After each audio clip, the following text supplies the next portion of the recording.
दिल्लीमध्ये आता भाजपची पत्रकार परिषद होणार आहे। स्पष्ट मांग रहेगी कि महाराष्ट्र के गृह मंत्री इस्तीफा क्यों नहीं दे रहे। हमारी यह भी मांग है, ये जो वसूली रैकेट अपनी तिजोरियां भरने के लिए महाराष्ट्र की सरकार चला रही है, उस सरकार के मुख्यमंत्री उद्धव ठाकरे जी की क्या जिम्मेदारी है, वो अभी तक कुछ बोले क्यों नहीं।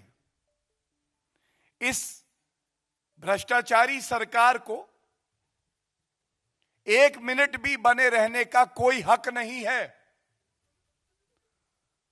और जिस तरह के गंभीर आरोप लगाए गए हैं, तो यह कहना भी गलत नहीं होगा, एक एक मिनट इस सरकार का बना रहना लोकतंत्र का गला घोटने जैसा है। यह सरकार आज महाराष्ट्र की जनता के लिए और देश के लोकतंत्र के लिए एक खतरा बन चुकी है। यह खतरनाक सरकार है। कोविड वैक्सीन से ज्यादा खतरनाक ये एक्सटॉर्शन वायरस रैकेट है जो कि सरकार चला रही है। इसलिए हम मांग करते हैं, क्योंकि महाराष्ट्र के गृह मंत्री का नाम भी इसमें आया है, श्री अनिल देशमुख जी का, इसलिए आवश्यक है इस पूरे प्रकरण की निष्पक्ष जांच होनी चाहिए। वो केंद्र की एजेंसी भी हो सकती है और ये कोर्ट मॉनिटर्ड भी हो सकती है, लेकिन एक सरकार द्वारा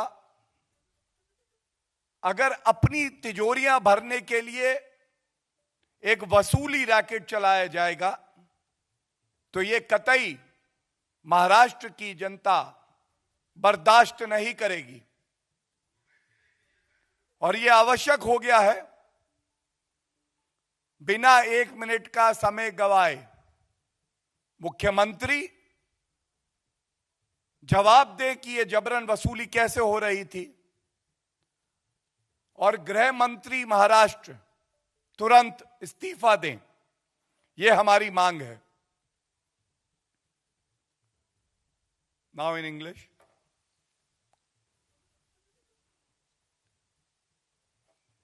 The Maharashtra government has put every citizen of Maharashtra and our country to shame.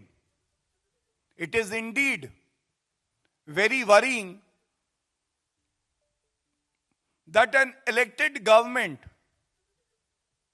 rather than protecting the citizenry of Maharashtra, the people of Maharashtra, decides to extort money to fill in their own coffers. तर या ठिकाणी भाजपने मागणी केलेली आहे की गृहमंत्री अनिल देशमुख यांनी या प्रकरणी राजीनामा दिला पाहिजे। केंद्राच्या एजन्सीकडून या प्रकरणाची तपासणी ही झाली पाहिजे। जबरदस्ती वसुली कशी होत होती याचं मुख्यमंत्र्यांनी उत्तर द्यावं, अशी मागणी भाजपकडून केली जाते। मुख्यमंत्री ठाकरे याबद्दल का बोलत नाहीयेत असा सवाल देखील या ठिकाणी भाजपकडून उपस्थित करण्यात आलेला आहे। देशमुख यांना एक मिनिटही पदावर राहण्याचा अधिकार नाही असं भाजपकडून सांगण्यात आलेलं आहे।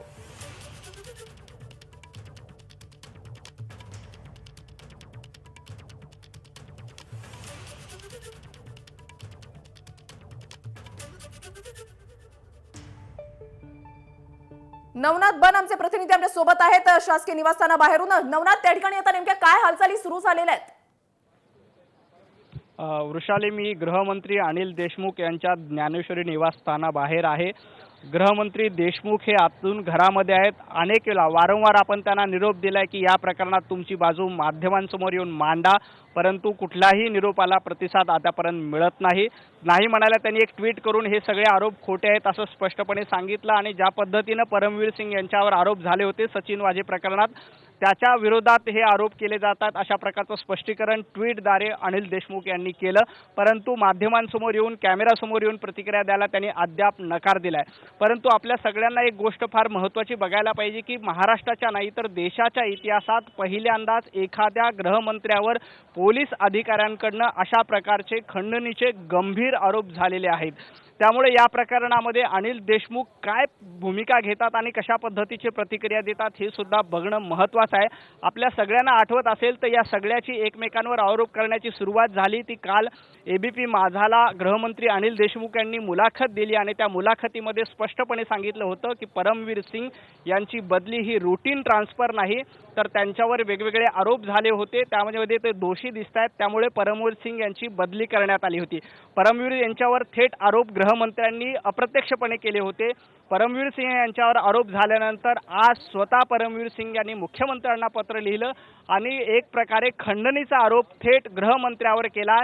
1750 बार आणि रेस्टॉरंट आहेत आणि या रेस्टॉरंटच्या माध्यमातून प्रत्येक रेस्टॉरंटच्या माध्यमातून 2-2.5 लाख रुपये असे वसूल केले तर 50 ते 60 कोटी रुपये होतात आणि इतर माध्यमातून बाकी जमा करून एकूण 100 कोटी दर महिन्याला द्यावेत अशा प्रकारची मागणी गृहमंत्री अनिल देशमुख यांच्या मार्फत यांच्या काही लोकांच्या मार्फत ज्याच्यामध्ये ते पलांडे यांचं नाव घेतात त्यांच्याकडनं केली जाते.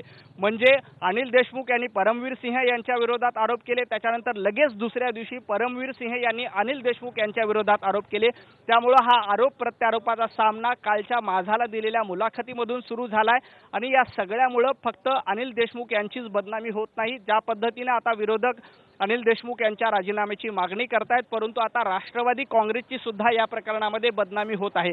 कारण ज्या पद्धतीनं हे सगळे गंभीर आरोप कारण हे भ्रष्टाचाराचे आरोप नाही तर ज्या पद्धतीने खंडणी मागण्याचे आरोप आहेत आणि ते इतर कुणी केले नाही. एखाद्या राजकीय विरोधकांनी हे आरोप केले असते तर आपण समजू शकलो असतो की त्याच्यामध्ये त्यांचं काहीतरी राजकीय हित आहे. परंतु मुंबईचे पोलीस आयुक्त असलेले त्यांनी आरोप केल्यामुळे हे प्रकरण खूप गंभीर आहे आणि कुठलं वळण घेतं हे बघावं लागेल. वृषाली, नक्कीच भाजपा आता या प्रकरणावरून आक्रमक झालेली आहे. दिल्लीमध्ये पत्रकार परिषद घेऊन थेट म्हटलेलं आहे की गृहमंत्री अनिल देशमुख यांना पदावर राहण्याचा अधिकार नाही, त्यांना 1 मिनिट सुद्धा पदावर राहण्याचा अधिकार नाही, त्यांनी राजीनामा दिला पाहिजे. आणि परमबीर सिंग यांनी आता राज्यपालांना सुद्धा या संदर्भातलं पत्र लिहिलंय. मात्र जे पत्र मुख्यमंत्र्यांना तेच पत्र राज्यपालांना लिहिण्यात आलेलं आहे. त्याच्यामुळे आता हे प्रकरण राज्यपालांच्या दारी जाऊन पोहोचलंय. नवनाथ, नक्कीच हे राज्यपालांना पोहोचलं याचा अर्थ लगेच राज्यपाल ते केंद्राच्या एजन्सीकडे जातील. मगाशी आपले सहकारी गणेश ठाकूर यांनी सांगितलं की या प्रकरणामध्ये ईडी सुद्धा चौकशी करू शकते. आपल्या सगळ्यांना माहिती आहे की केंद्रामध्ये भाजप सरकार आहे आणि राज्यामध्ये महाविकास आघाडीचं सरकार आहे. याच्या आधी राज्यपाल विरुद्ध राज्य सरकार असा संघर्ष अनेक वेळेला बघायला मिळाला आणि आता तर खूप गंभीर आरोप आहेत. हे जे आरोप परमवीर सिंहांनी केले ते अत्यंत गंभीर आहेत आणि देशाच्या इतिहासात पहिल्यांदाच अशा प्रकारचे आरोप झालेले असतील. त्यामुळे राज्यपाल या पत्राची नक्कीच दखल घेतील आणि केंद्रीय एजन्सींना हे पत्र पाठवतील आणि राज्यात ज्या पद्धतीने आघाडीचं सरकार आहे त्यांना सुद्धा निर्देश दिले जातील की हे सगळं तपासून बघितलं पाहिजे. आणि मुख्यमंत्री अनेक घडामोडी या प्रकरणी घडतात त्याच्यामुळे आता गृहमंत्री अनिल देशमुख हे माध्यमांच्या समोर येतात का आणि काही बोलतात का, स्पष्टीकरण देतात का ते पाहणं सुद्धा महत्त्वाचं असेल. एबीपी माझा, उघडा डोळे बघा नीट.